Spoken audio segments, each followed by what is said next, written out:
Golakganj mini উমানন্দত শিৱৰাত্ৰিৰ আয়োজন সাম্প্ৰতিক সময়ৰ তাগিদাত গোলকগঞ্জৰ একাংশ সচেতন নাগৰিকৰ প্ৰচেষ্টাত অগ্ৰগতি লাভ কৰে বৃদ্ধাশ্ৰমৰ কাম চিলাৰাই বৃদ্ধাশ্ৰমৰ নামত ৩ নম্বৰ ৱাৰ্ডত লাভ কৰে মাটিৰ আবণ্টন কেইদিন পূৰ্বে বৃদ্ধাশ্ৰম পৰিচালনা সমিতিৰ অন্যতম সদস্য অনুকূল ৰায়ে লাভ কৰে এক স্বপ্নাদেশ ভগৱান শিৱৰ স্বপ্নাদেশ মতে প্ৰস্তাৱিত বৃদ্ধাশ্ৰমৰ সমীপৰ উমানন্দ সদৃশ টিলাত স্থাপন কৰা হয় শিৱ মন্দিৰ আজি শিৱৰাত্ৰিত মহাপ্ৰভুৰে আয়োজন কৰা হয় পূজাৰ মহাশিৱৰাত্ৰি হৈছে গুৰুত্বপূৰ্ণ হিন্দু ধৰ্মীয় উৎসৱ এই মহাশিৱৰাত্ৰি ফাল্গুন মাহৰ কৃষ্ণপক্ষৰ চতুৰ্দশী তিথিত পালন কৰা হয় মহাশিৱৰাত্ৰি হ'ল সনাতন ধৰ্মাৱলম্বী লোকৰ আৰাধ্য দেৱাদিদেৱ মহাদেৱ শিৱৰ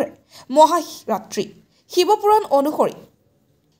এই ৰাত্ৰিত শিৱ সৃষ্টি স্থিতি ও প্ৰলয়ৰ মহাতাণ্ডৱ নৃত্য কৰিছিল আকৌ এই ৰাত্ৰিত শিৱ মাতা পাৰ্বতীৰ বিয়া হৈছিল এন্ধাৰ আৰু অজ্ঞতা দূৰ কৰাৰ বাবে এই ব্ৰত পালন কৰা হয় অগণন ভক্তই এই দিন শিৱলিংগত গংগাজল দুধ বেলপাত ফুল দি পূজা অৰ্চনা কৰে পূজাত যথেষ্ট সংখ্যক ৰাইজৰ সমাগম হয় গোলকগঞ্জৰ পৰা তপনৰা report north east frontier news প্ৰথমতে চিলাৰাই বৃদ্ধাশ্ৰম গোলকগঞ্জৰ তৰফৰ পৰা সমূহ অসমবাসী ৰাইজলৈ আন্তৰিক ধন্যবাদ জ্ঞাপন কৰিছোঁ আজি শিৱৰাত্ৰিৰ পূজাৰো ধন্যবাদ জ্ঞাপন কৰিছোঁ আমাৰ যি চিলাৰাই বৃদ্ধাশ্ৰম সেই বৃদ্ধাশ্ৰমৰ যেতিয়া আমি স্থাপন কৰাৰ কাৰণে যোজাৰ কাৰণে ইয়াত মানে চাবলৈ আহিলোঁ আমি গোটেই কমিটিৰ মানুহখিনি লগতে আমাৰ অফিচখনৰ উদ্বোধন হ'ল সেইদিনা ৰাতিতে মই সপোনত পালোঁ যে লৰ্ড শিৱাই ক'লে যে এইখন পুৰণি একচুৱেলি স্থানে হয় গতিকে আপোনালোকে যি মহান কাম কৰিবলৈ আগত লৈছে হাতত লৈছে তাৰ আগতে মোৰ স্থানটো দিয়ক দি আপোনালোকৰ কাম কৰি যাওক আৰু আগবাঢ়ি যাওক সেই আশাৰে বা সেই উদ্দেশ্যেৰে মই মোৰ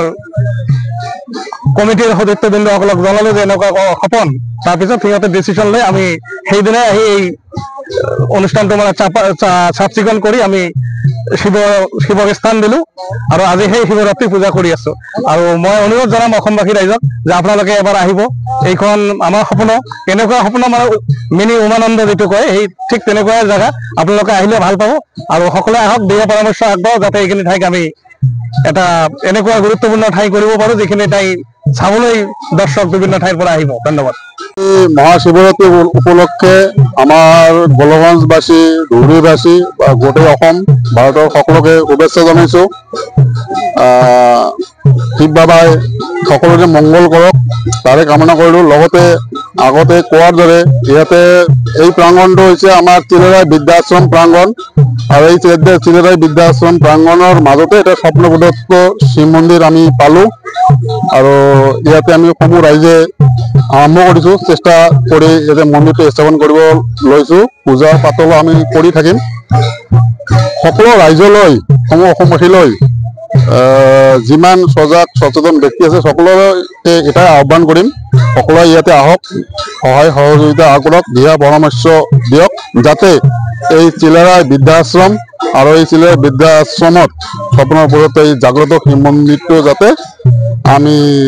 পূৰ্ণাংগ ৰূপ দিব পাৰোঁ এইখিনিয়ে সকলোকে আহ্বান জনাই মই